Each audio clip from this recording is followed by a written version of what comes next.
को আও যা আহাদুম মিনকুম মিনাল গায়েত, অথবা তোমরা প্রাকৃতিক প্রয়োজন পেশাব পায়খানার কাজ সেরে আসো। আও লামাস্তুমুন নিসা, বা তোমরা স্ত্রী সহবাস করো। ফালাম তাজিদু মাআন, এইসব কিছুর পরে যদি পানি না পাও, ফাতায়াম্মামু সাঈদান তাইয়্যিবা, তখন তোমরা পাক পবিত্র মাটি দিয়ে তায়াম্মম করো। তা কিভাবে? ফামসাহু রুউসাকুম ওয়া আইদিকুম মিনহু, আর তা হচ্ছে মুখ মাসা করো আর হাত কবজি দয়। আল্লাহ তাআলা এখানে যা উল্লেখ করেছেন তাতে মানুষ ওজুর এবং তায়াম্মামের পূর্ণ বিবরণ পাবে না। রাসূল সাল্লাল্লাহু আলাইহি সাল্লাম আয়াতকে সামনে রেখে যা বলেছেন তাতে ওজুর পূর্ণ নিয়ম, তায়াম্মুম আর মোজা মাসা করার নিয়ম পাওয়া যাবে। তাতে বোঝা যাবে যে যারা বলছে যে আমরা হাদিস মানি না, কোরআন মানি, তারা সত্য সত্যই মুসলিম নয়, তাদের জীবিকা নির্বাহ রাসূল সাল্লাল্লাহু আলাইহি সাল্লামের পদ্ধতিতে হবে না। আর তারা হচ্ছে যারা রাসূলকে অস্বীকার করে, হাদিস না মেনে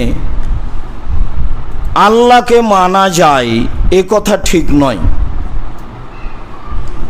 যেমনভাবে এখানে আল্লাহ বলেছেন তোমরা সলাতের ইচ্ছা পোষণ করলে ওযু করো, মুখ ধোও আর হাত ধোও কোনই পর্যন্ত।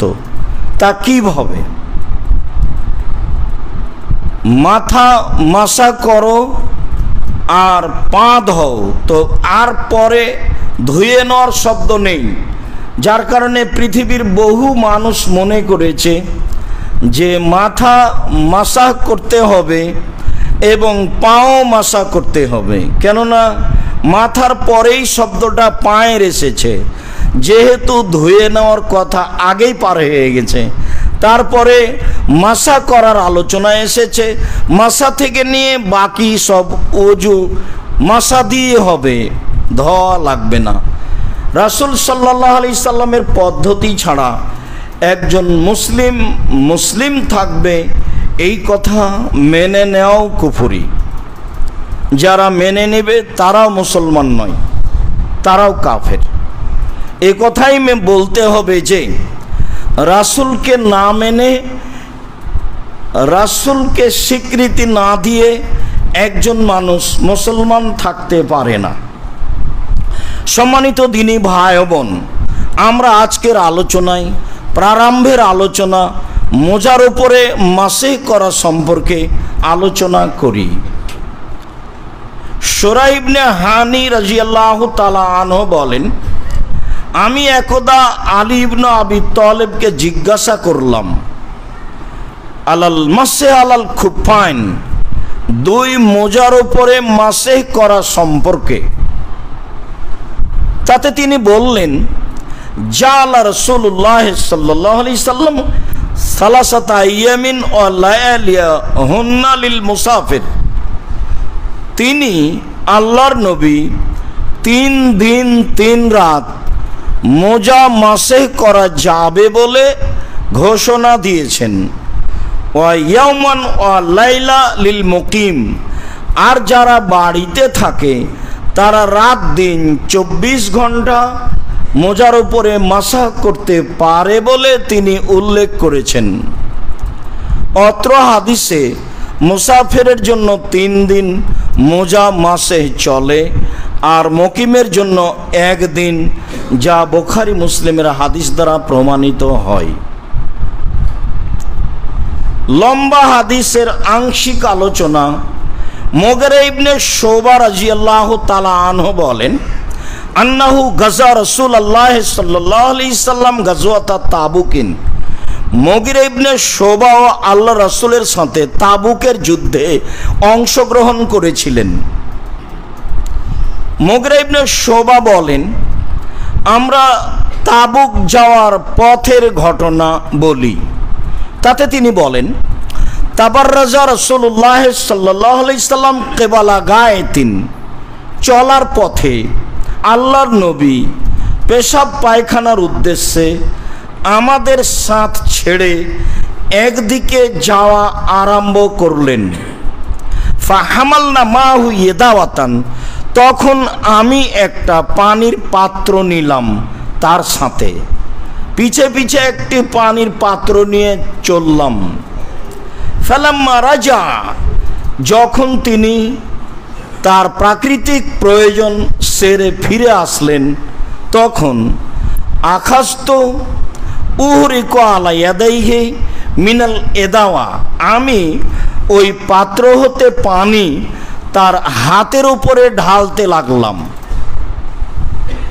ফাগাসালা ইয়াদাইহি ওয়াজহাহু, তখন তিনি তার মুখমণ্ডল এবং দুই হাত ধুয়ে নিলেন।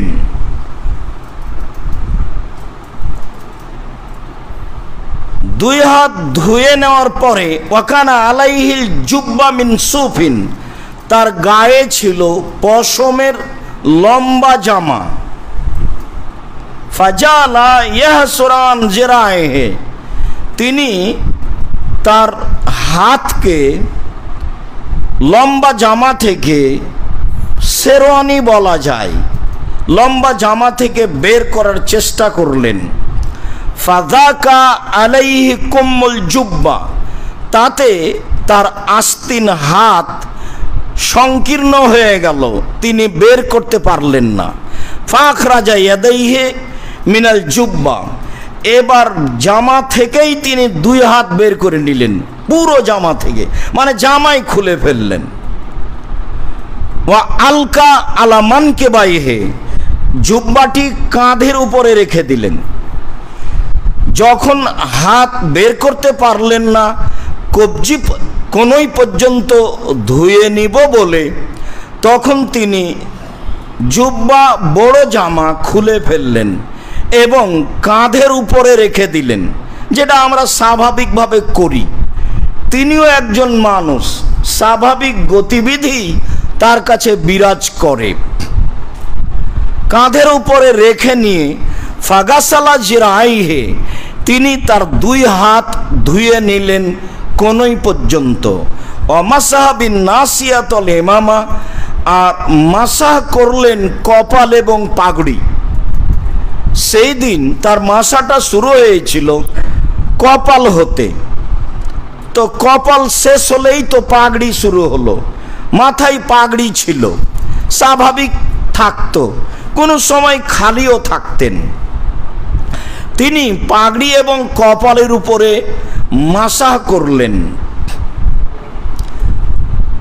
সুম্মা মাসাহা খুফাইনে, তারপর তিনি মাসা করলেন তার মোজার উপরে, এটা হলো মৌলিক কথা।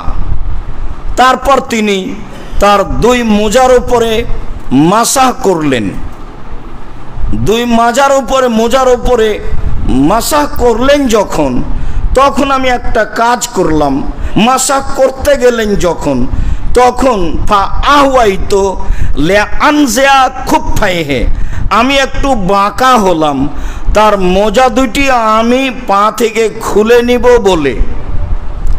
সাথে সব সময় দুই একজন সাহাবী থাকতেন যারা অজু গোসলে সহযোগিতা করতেন।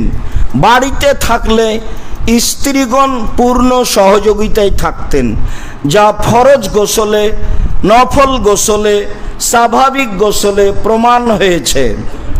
বাহিরে থাকলে সাহাবীগণ সেই সহযোগিতা পূর্ণই করতেন।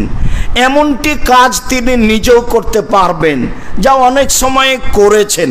তবে সাহাবীগণ আনুগত্যে বা অবস্থা জানার জন্য সব সময় সাথে প্রস্তুত থাকতেন।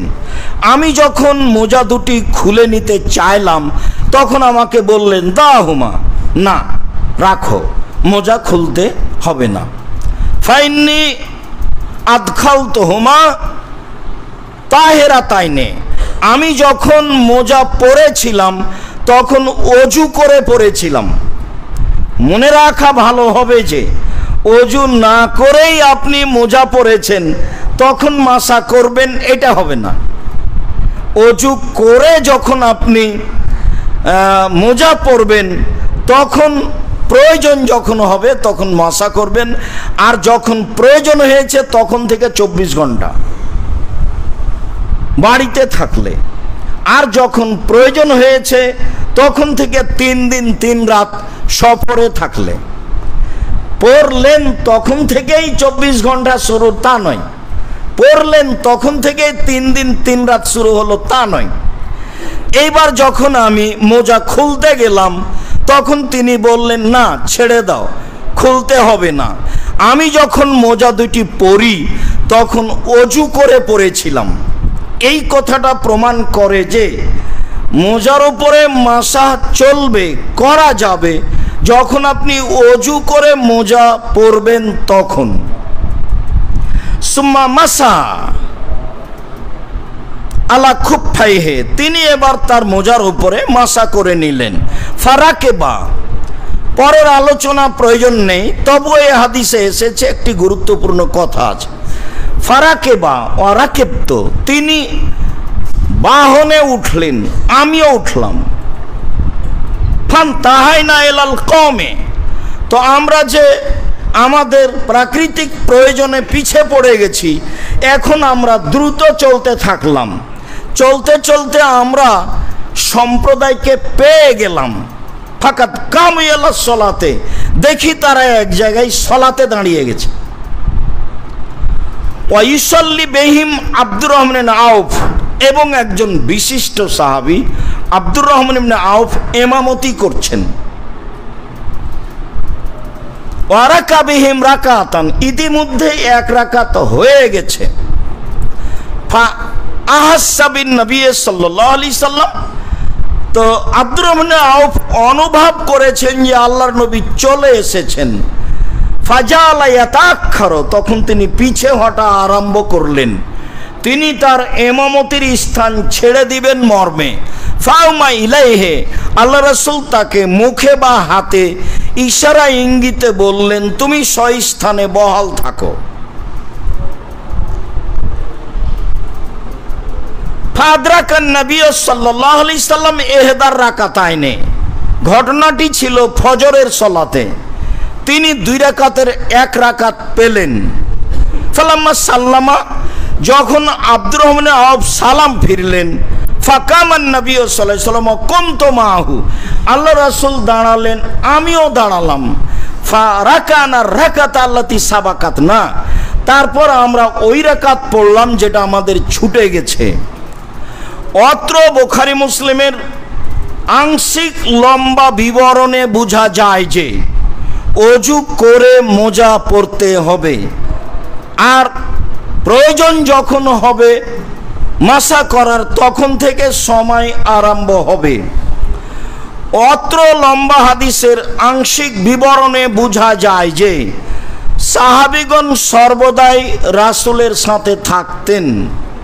বোঝা যায় যে অজু করার সুবিধার্থে কাপড় চোপড় খুলেই প্রয়োজনীয় পূর্ণ অঙ্গ ধুয়ে অজু করতে হবে।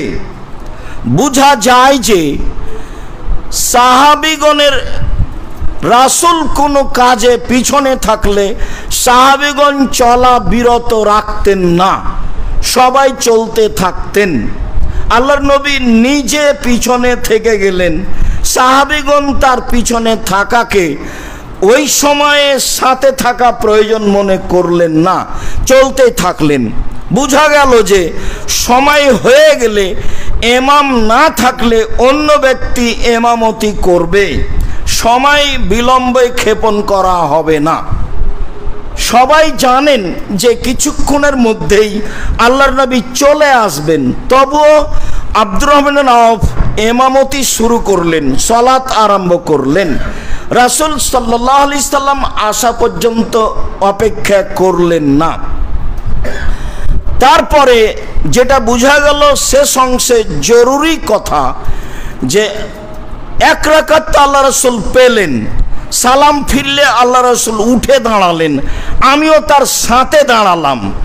মাসবুক 4-5 জন যারা পরে উঠে দাঁড়াবে তাদের একজন ইমাম হতে পারে, এ হাদিস তার প্রমাণ। আমি রাসূলের সাথে দাঁড়ালাম,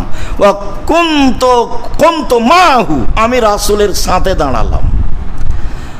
লম্বা একটার পর একটা চলতে থাক, সমস্যা নেই, এটাই সুন্নাত। এই জামাত শেষ হয়ে গেল, 4-5 জন আমরা মাসবুক আছি, তো 4-5 জন বিভিন্ন সময়ে এসেছি। তারপর আমি সালাম ফিরলাম, তখন আপনার 1 রাকাত বাকি আছে, আপনি তো আবার উঠলেন, আরো যারা আসবে তারা আপনার সাথ ধরবে, এটাই ঠিক। এতে আসর পর্যন্ত চলতে থাক, তাতে কারো কিছু বলার নেই, হয়তোবা কথা স্পষ্ট হয়েছে। এই অত্র হাদিস মাযহাবী ভাইদের চরম বিরোধিতা করে বলে আমরা মনে করি তারা মসজিদে এক জামাত হয়ে গেলে আর সেখানে জামাত বাস্তবায়ন করতে দিবে না। নিতান্তই কেউ যদি করে তাহলে তারা মনে করে মসজিদের বাহিরে বারান্দায় করতে হবে। অত্র হাদিস যা প্রমাণ করে যে মাসবুক জামাতবদ্ধ সালাত আদায় করবে এবং মাসবুক ব্যক্তি ইমাম হবে, ধারাবাহিক চলবে ইমামতির বিবরণ। সম্মানিত দিনী ভাই ও বোন,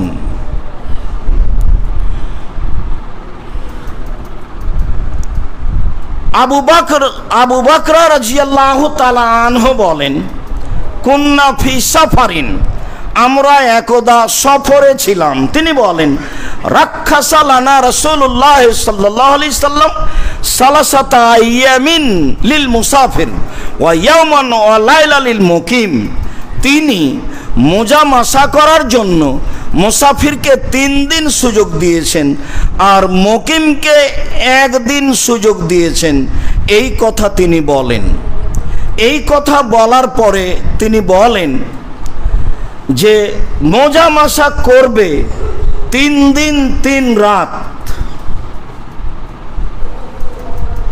আবু সাঈদ খুদরি রাদিয়াল্লাহু তাআলা আনহু বলেন, আমারানা রাসূলুল্লাহ সাল্লাল্লাহু আলাইহি ওয়াসাল্লাম আই ইয়ামসাহা সালাসাতা আইয়ামিন ওয়া লায়ালিয়াহুন্না। আল্লাহর নবী আমাদেরকে মোজা মাসে করার জন্য 3 দিন 3 রাত অনুমতি দেন, ইল্লা মিন জানাবাতিন, তবে পারিবারিকভাবে বা স্বপ্ন দোষে যদি গোসল ফরজ হয় তখন আর মোজা মাসে করা চলবে না। ইল্লা মিন বাউলিন আও গায়েতিন আও নমিন, কখন মোজা মাসা করা যাবে? পেশাবের পরে, পায়খানার পরে, ঘুম থেকে উঠে, এসব কারণে অজু ভেঙে গেলে, বা আগে একবার বলেছি উটের গোস্ত খেয়ে অজু ভেঙে গেলে পুনরায় যখন অজু করব তখন মোজা মাসে করা চলবে। তবে যদি ফরজ গোসলের প্রয়োজন হয় তখন আর মোজা মাসা চলবে না, তখন ফরজ গোসল করতে হবে রাসূল সাল্লাল্লাহু আলাইহি সাল্লামের দেওয়া পদ্ধতিতে। সাফওয়ান ইবনে আসাল রাদিয়াল্লাহু তাআলা আনহু বলেন, রাসূল সাল্লাল্লাহু আলাইহি ওয়াসাল্লামকে আমি দেখেছি ইয়ামসাহু আলা জাহিরে খুফাইনে, আল্লাহর নবী তার মোজার উপর দিক মাসা করতেন। মুগিরা ইবনে শুবা রাদিয়াল্লাহু তাআলা আনহু বলেন, তাওয়াজ্জা রাসূলুল্লাহ সাল্লাল্লাহু আলাইহি সাল্লাম ওয়া মাসা আলাল জাওরাবাইনে ওয়া নাআলাইনে, আল্লাহর নবী অজু করলেন আর মোজা, কাপড়ের মোজাতে মাসা করলেন এবং জুতার উপরে মাসা করলেন। সম্মানিত দিনী ভাই বোন, আমরা একটি জরুরি কথা এখানে বলতে চাই যে আমরা কোনোদিনই এমনভাবে পৃথক করে বিবরণ পেশ করিনি। মোজা চামড়ার হোক, মোজা কাপড়ের হোক, মোজা মোটা কাপড়ের হোক, মোজা চিকন কাপড়ের হোক, পৃথক করা বিষয়টি আমরা কোনোদিন উল্লেখ করিনি। তবে আমরা একাধিক মানুষের মুখে শুনেছি মাসে করার সময় মানুষ আমাদের প্রতি আপত্তি তুলেছে, বিষয়টি অবগত আছি। তাতে তারা বলতে চেয়েছেন যে চামড়ার মোজা হলে মোজা মাসা চলবে, আর যদি কাপড়ের হয় তাহলে চলবে না।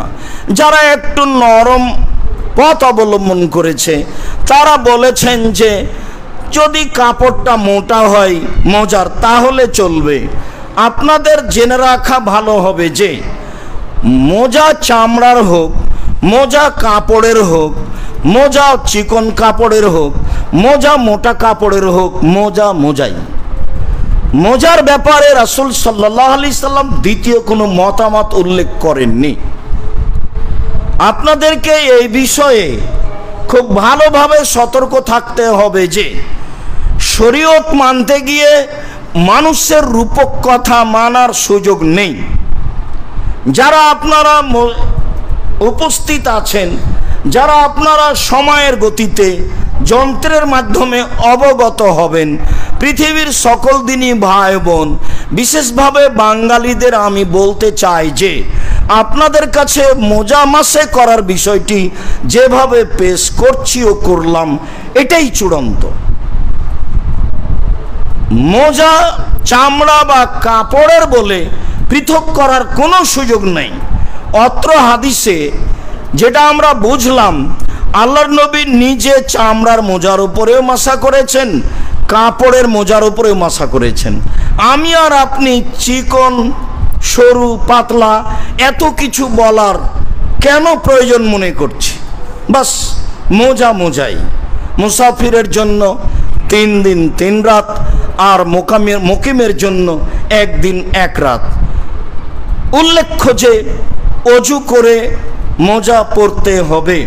উল্লেখ্য যে যখন অজু ভেঙে যাবে তখন আপনি মোজা মাসে করবেন, তখন থেকে আপনার শুরু হলো 3 দিন 3 রাত, তখন থেকে শুরু হলো আপনার জন্য 24 ঘন্টা।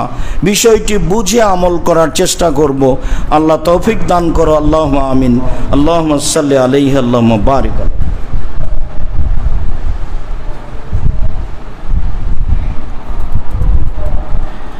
আলহামদুলিল্লাহ ওয়াহদা ওয়াসসালাতু ওয়াসসালামু আলা মান লা নাবিয়্যা বাদা। হুযায়ফা ইবনে ইয়ামান বিশিষ্ট সাহাবী, ভবিষ্যৎবাণীতে সবচেয়ে আগে আছেন। ভবিষ্যৎবাণী সম্পর্কে যা রাসূল বলেছেন তা প্রায় সবই হুযায়ফা ইবনে ইয়ামান থেকে বর্ণিত আছে। তিনি বলেন রাসূল সাল্লাল্লাহু আলাইহি সাল্লাম বলেছেন, যইলা লানা বিসালাসিন আই ফুজ্জালনা আলা নাস বিসালাসিন। সারা পৃথিবীর মানুষের উপরে 3টে বিষয়ে আল্লাহ আমাদেরকে মর্যাদা দিয়েছেন। এমন সুযোগটা অতীতের কোনো মানুষকে দেওয়া হয়নি, যা শুধু আমাদেরকে দেওয়া হয়েছে। তার একটা হলো এই সফুফোনা, জয়লাত সফুফোনা কা সফুবিল মালাইকাতে। আমরা যখন সলাতে দাঁড়াই, আমাদের দাঁড়ানোটাকে আল্লাহর নবী বলেছেন এটা হলো ফেরেশতাদের দাঁড়ানোর মতো। যার কারণে তিনি কাতারের ব্যাপারে এত সতর্ক। গত জুমাতেই মনে হয় বলছিলাম, রাসূল সাল্লাল্লাহু আলাইহি সাল্লাম 23 বছর জীবনে কোনো একদিন কোনো এক ওয়াক্ত মুসল্লির দিকে মুখ না করে কাতার সোজা করুন এই কথা না বলে সালাত শুরু করেছেন। তার প্রমাণ কেউ পেশ করতে পারবে না। দীর্ঘদিন থেকে বলে আসছি, ভাবাই যাবে না যে কোনোদিন করেছেন, পাওয়া তো বহু দূরের কথা।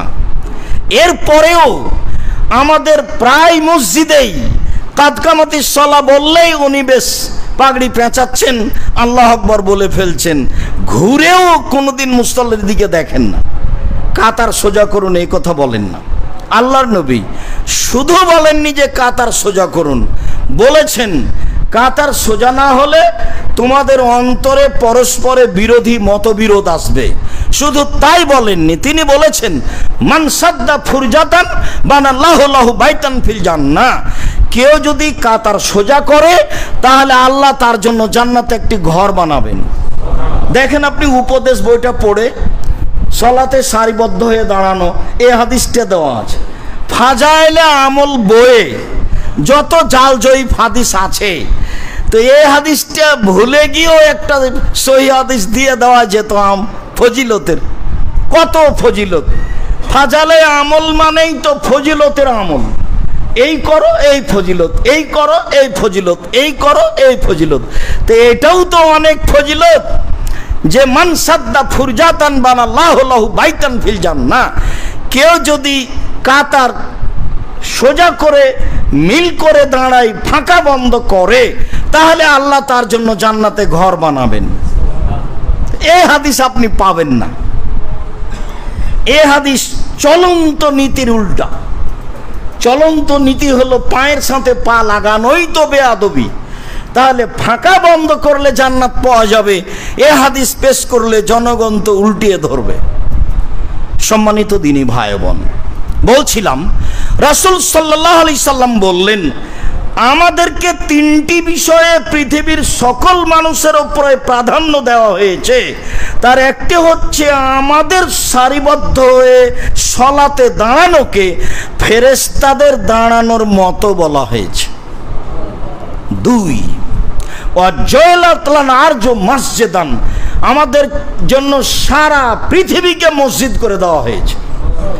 যখন যেখানে সময় হবে সালাত আদায় করেন, মাঠে ঘাটে যেখানে মসজিদ পাচ্ছেন মসজিদে করেন, জামাতবদ্ধ করেন। কিন্তু এরকম আলোচনা আগে ছিল না, এরকম সুযোগ আগে ছিল না। তাদেরকে সলাতের জায়গাতেই সলাত আদায় করতে হতো। এই সুবিধা আল্লাহ আমাদের দিয়েছেন।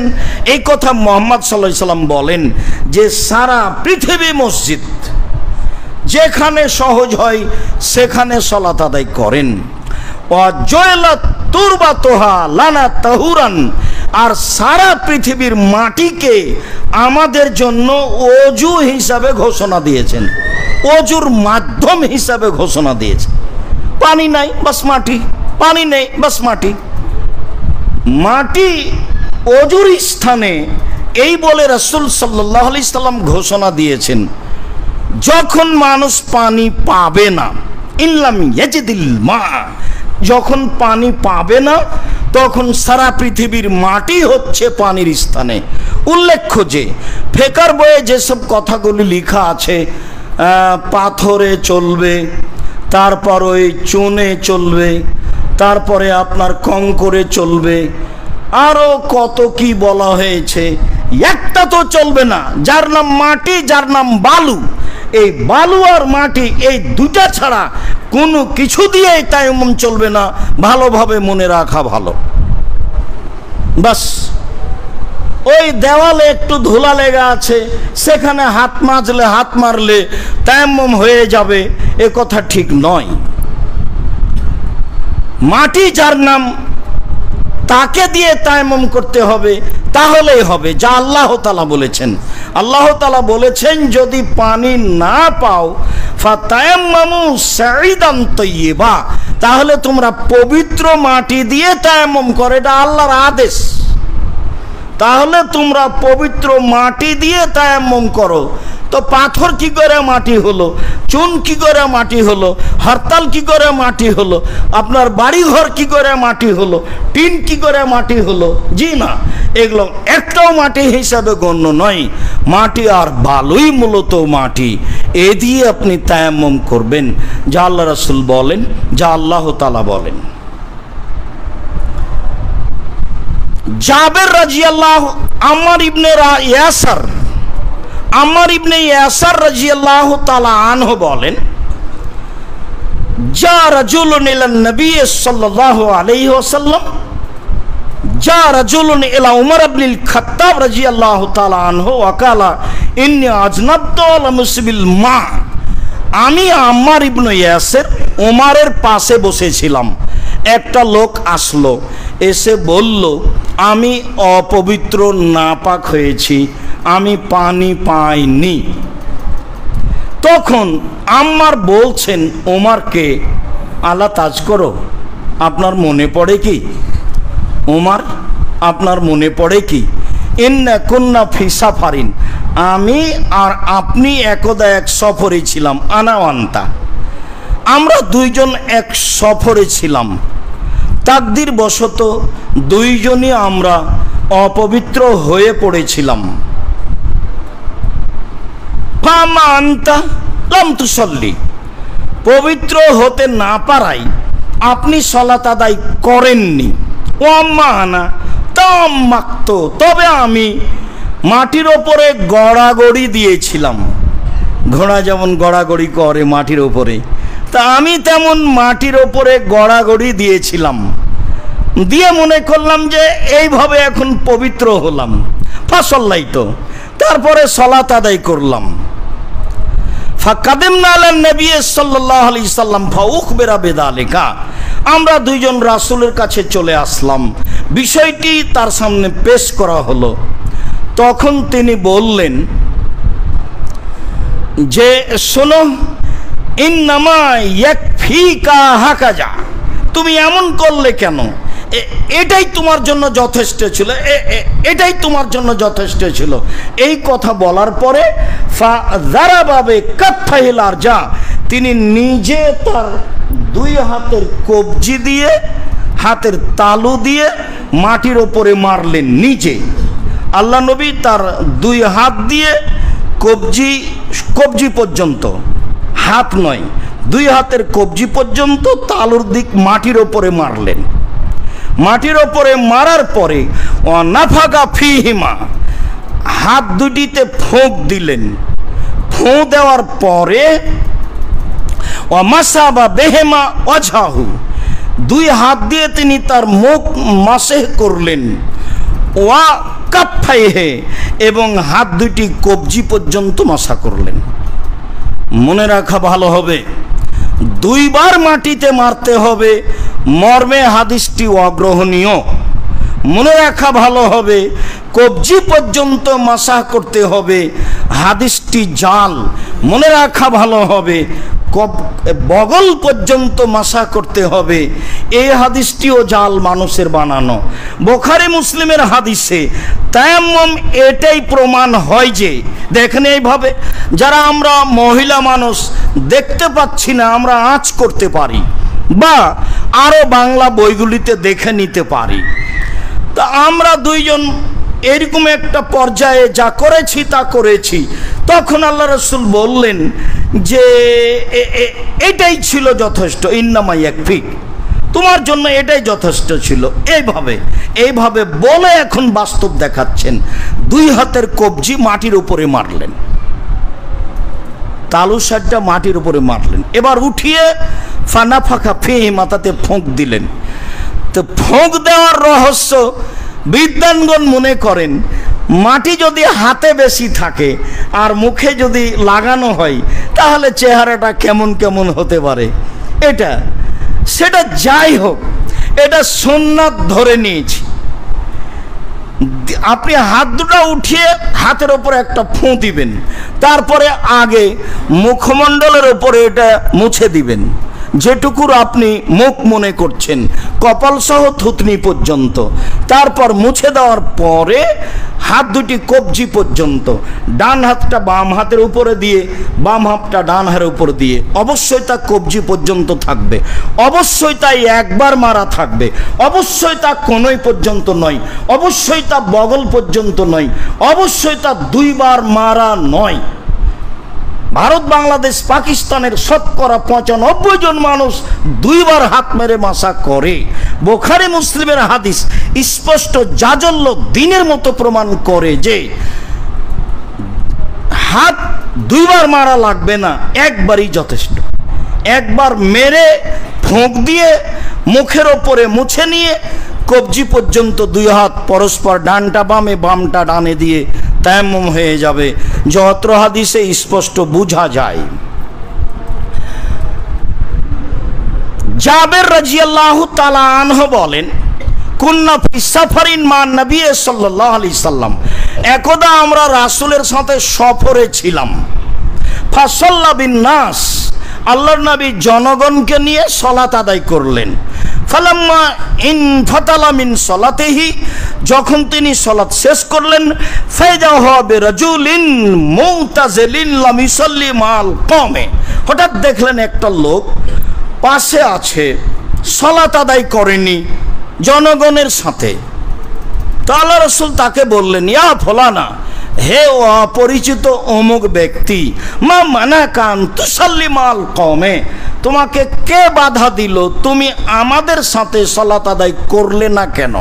তখন লোকটি বলল, ইন্নি আসাদ্দ জানাবাতান, আমি অপবিত্র নাপাক, ওয়ালাল মা, আমি পানি পাইনি। তখন আল্লাহ রাসূল বললেন, আলাইকা বিসাইদ ইন্নামা ইয়াকফিকা, আরে পানি পাওনি তাতে কি আছে, মাটি তোমার জন্য যথেষ্ট।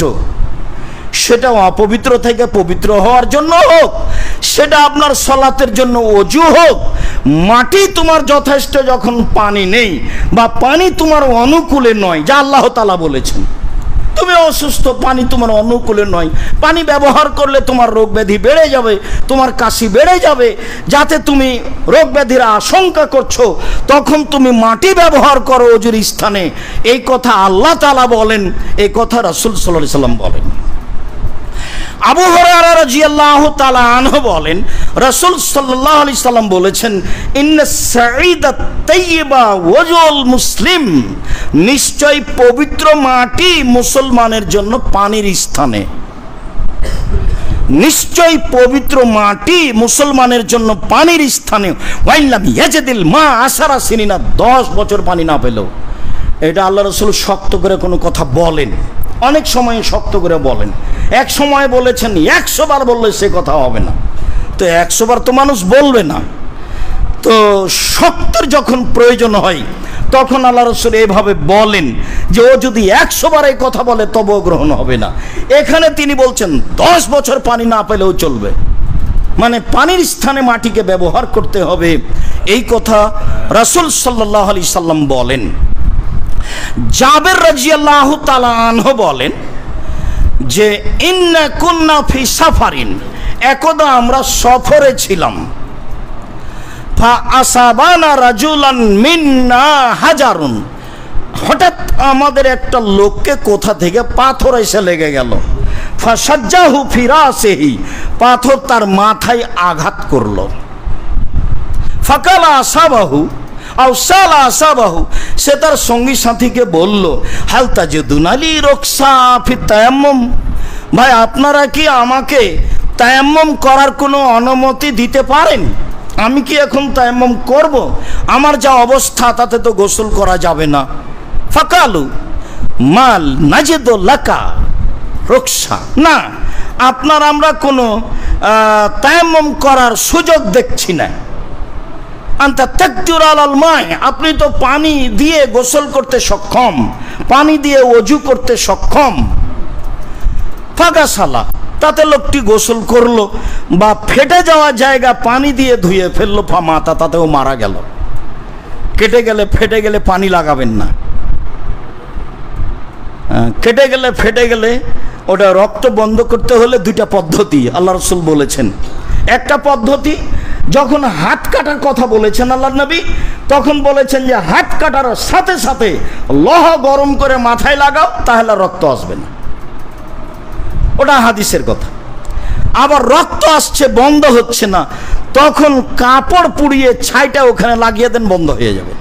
বুখারী মুসলিমের হাদিসে এসেছে যে আল্লাহ রাসূল যখন উহুদের যুদ্ধে জখম হলেন, তখন আলী রাদিয়াল্লাহু তাআলা আনহু ঢালে করে পানি আনতে থাকলেন, আর আমি ফাতেমা, তখন আয়েশার কথা বোঝা যায় না, তখন বলছেন আমি ফাতেমা পিতা হিসাবে তার রক্তগুলি বারবার ধুইতে থাকলাম, কিন্তু রক্ত বন্ধ হয় না, তখন আমি নিজে কাপড় জ্বালিয়ে ছাইটা লাগিয়ে দিলাম, বন্ধ হয়ে গেল। তো বুখারী মুসলিমের হাদিসে এই 2টা পদ্ধতি বোঝা যায় রক্ত বন্ধ করার। এখন তারা বলল যে না, আপনার জন্য পানি ছাড়া কোনো বিকল্প হতো আমরা জানছি না। তখন এই ঘটনা আল্লাহ রাসূলের কাছে পৌঁছে গেলে আল্লাহ রাসূল বললেন, কাতালুহু, ওরা তাকে হত্যা করেছে। কাতালাহুমুল্লাহ, আল্লাহ তাদেরকে হত্যা করুক। আলা সালু মাল্লাম ইয়ালামু, যারা জানে তাদেরকে ওরা জিজ্ঞাসা করলো না কেন? যারা জানে তাদের কাছে ওরা জিজ্ঞাসা করলো না কেন? না জানা মানুষের কাজই হচ্ছে জানা মানুষকে জিজ্ঞাসা করতে হবে। কেন ফতোয়া দিল? না জানা মানুষের কাজই হলো যে জানা মানুষকে জিজ্ঞাসা করতে হবে। শেফা বলেছেন না জানা মানুষের ঔষধ হলো যে জানা মানুষকে জিজ্ঞাসা করতে হবে। আল্লাহ বলেছেন ফাসালু আহলা যিকরি ইন কুনতুম লা তা'লামুন, তোমরা যদি না জানো তাহলে জানা মানুষকে জিজ্ঞাসা করো।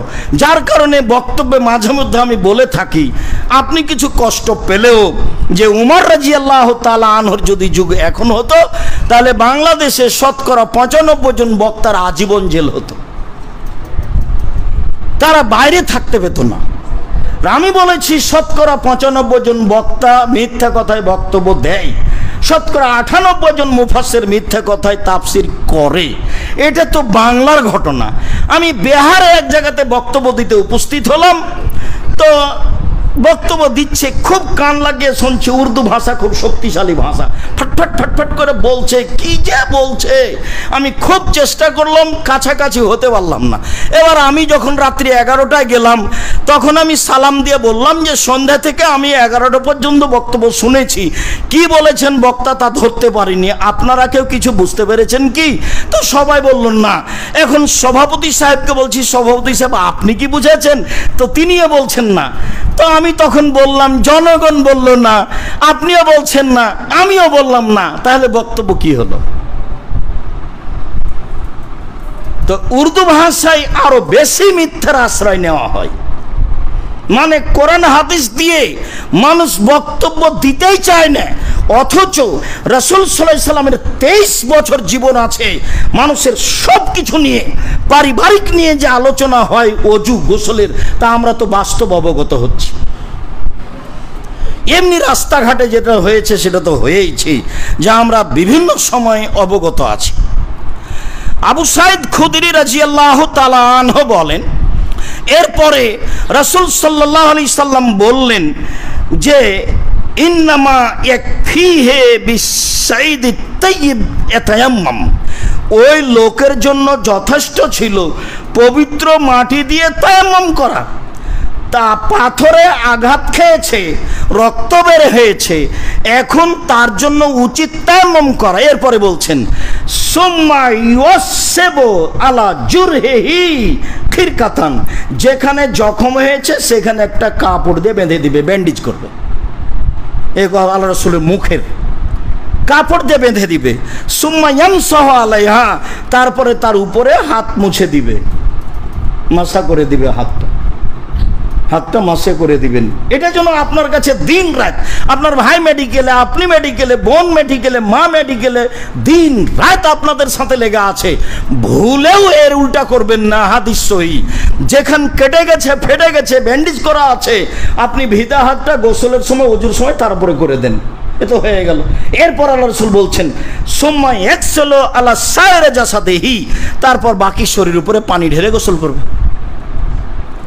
যেহেতু তার ফরজে গোসলের প্রয়োজন ছিল, তারা অনুমতি দেয়নি, ফলে তারা এটা করেছে, ফলে তার মৃত্যু ঘটেছে। ফলে রাসূল সাল্লাল্লাহু আলাইহি ওয়াসাল্লাম বলেছেন ওরাই হত্যা করেছে, আল্লাহ যেন তাদের হত্যা করেন। মানে তাদের কর্মের তীব্র নিন্দা করলেন রাসূল সাল্লাল্লাহু আলাইহি সাল্লাম। আবু সাঈদ খুদরি রাদিয়াল্লাহু তাআলা আনহু বলেন,